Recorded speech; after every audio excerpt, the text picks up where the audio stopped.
Hello kids, welcome to this video. Standard 6th subject SS chapter 1 sources of history. इसका मैंने यह activity तक आपको एक्सप्लेन कर दिया था page number 1.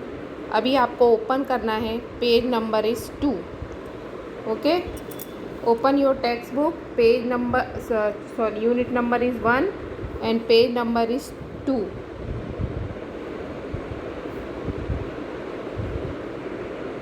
You are aware of the incident and personalities of the 20th century from articles and photographs.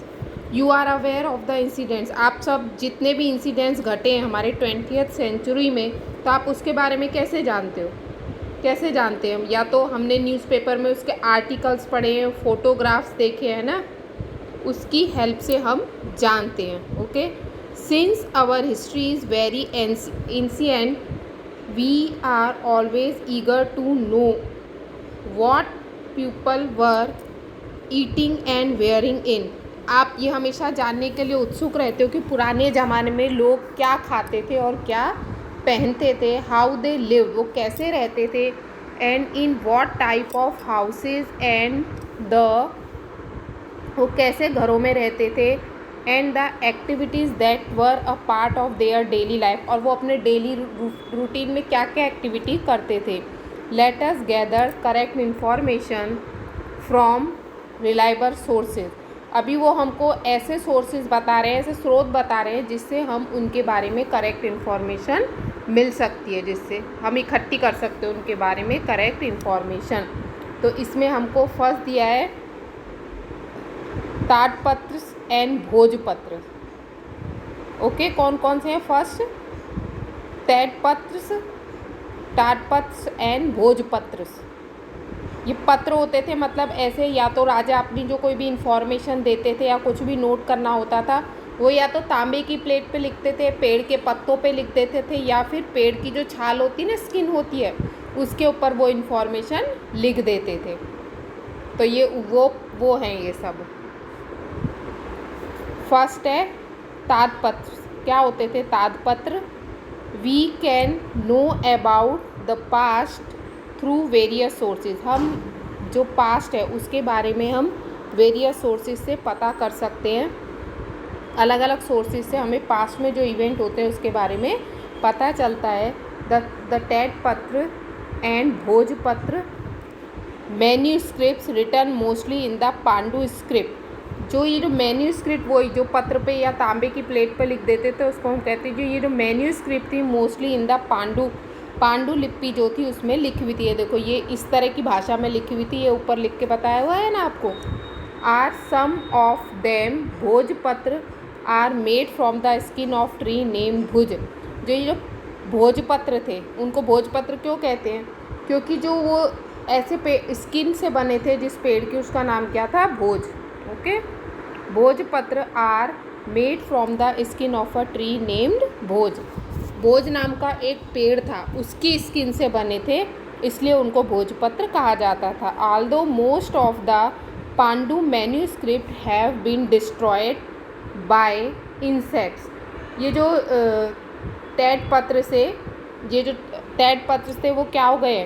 वो destroy हो गए, विनाश हो गया उनका, ख़त्म हो गए हैं इंसेक्ट्स की वजह से. क्योंकि जो पेड़ की पत्तियाँ या छाल होती है उनको तो कीड़े खा जाते हैं, तो इसलिए वो जो है मैन्यूस्क्रिप्ट जो है ताड़पत्र वो फिनिश हो चुके हैं. Some are still preserve in temples. उसमें से थोड़े बहुत जो हैं वो टेम्पल में, मंदिरों में संभाल कर रखे हैं. Viharas, libraries and government museum में संभाल कर रखे हुए हैं. वो क्या करते हैं, उसमें दवाई वगैरह छिड़क के कांच की पेटी में रखे, ऐसे अच्छे से उनको म्यूज़ियम में रखा हुआ है. थोड़े बहुत ही बचे हैं, मोस्ट ऑफ द डिस्ट्रॉय हो गए क्योंकि उनको इंसेक्ट खा गए हैं. Using these sources we get a lot of information about kings. इन सोर्सेज से हमको जो उस पुराने ज़माने के राजा थे उसके बारे में हमको बहुत सारी इंफॉर्मेशन मिली है. Administration and public life in ancient times. मतलब जो राजा थे उनके बारे में इंफॉर्मेशन मिली कि उनकी जो मतलब वो जो प्रशासन चलाते थे वो, एंड पब्लिक लाइफ, और वहाँ पे लोगों का जीवन कैसा था पुराने समय में, वो इन तैलपत्र और भोजपत्र से हमको इन्फॉर्मेशन मिलती है।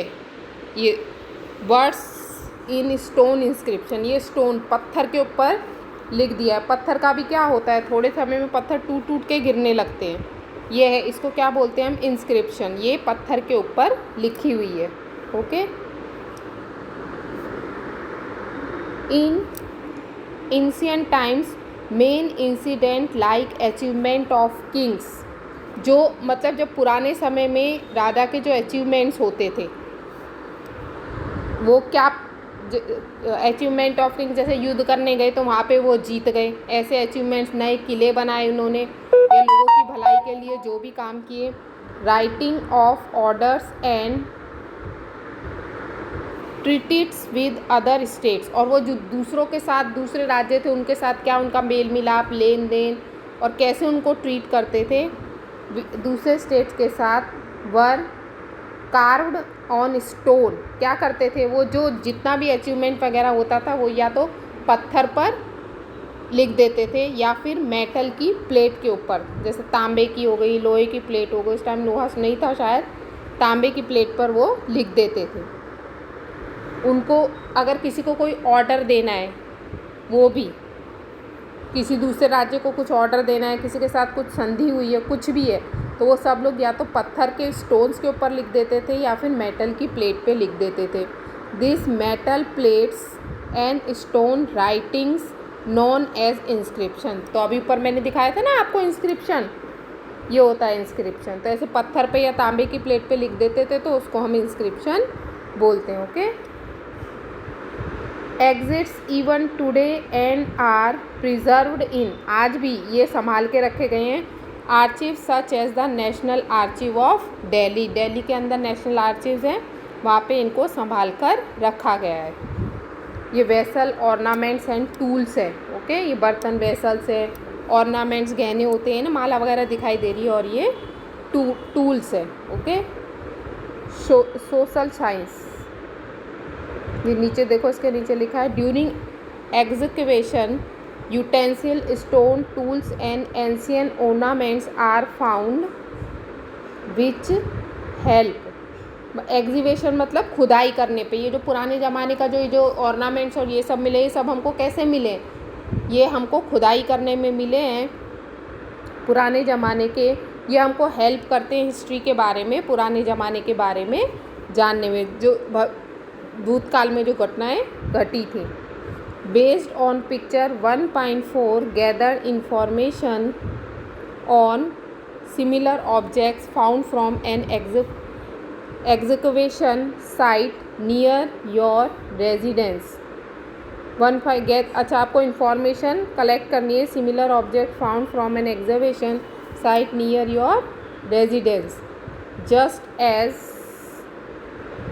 आर्कोलॉजिस्ट डू, जैसा आर्कोलॉजिस्ट करते हैं। आर्कोलॉजिस्ट क्यों होते हैं, आर्कोलॉजिस्ट वो होते हैं जो हमारी पास्ट में जो घटनाएं घटती हैं उसके बारे में शोध करते हैं,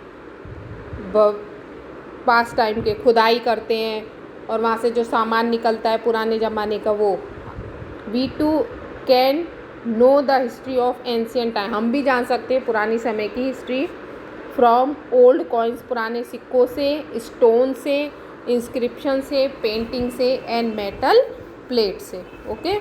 अब देखो यहाँ पे ये नीचे दिया the sources of history, documents, कौन कौन से सोर्सेज है जिससे हमें हिस्ट्री के बारे में पता चलता है। Documents, painting, ornaments, toys, coins, inscription, bhojpatra, metal plates, old building, temple, है ना, ट्रेवलेजर्स,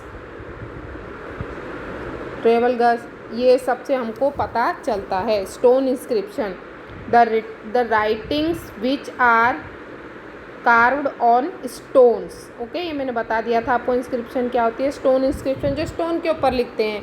भोजपत्र, the bark of a tree on which book were written in ancient times. ठीक है, the bark of the tree, tree की स्किन के ऊपर लिखते थे ना, वो ट्री का नाम था भोज, जिस पे which books were written in ancient times. Copper plate, inscription on copper, copper समझते थे, तांबे, तांबे की प्लेट पे लिख देते थे। Carbon dating system is used to archaeologists to know the exact date and time of a finding. Carbon dating system का किस लिए यूज़ करते हैं archaeologist? To know the exact date time of a finding, जो वो ढूंढते हैं उसकी एग्जैक्ट टाइम और डेट पता करने के लिए कार्बन डेटिंग सिस्टम का यूज़ किया जाता है। फिर है archives, places which store historical records. Archives ऐसी जगह होती है जहाँ पर हम हिस्ट्री के सारे रिकॉर्ड्स संभाल कर रखते हैं, स्टोर करके रखते हैं। अभी मैंने जो आपको पढ़ाया है वो आपको रीड करना और इससे आगे मैं नेक्स्ट लेक्चर में एक्सप्लेन करूँगी। Okay, thank you for watching this video.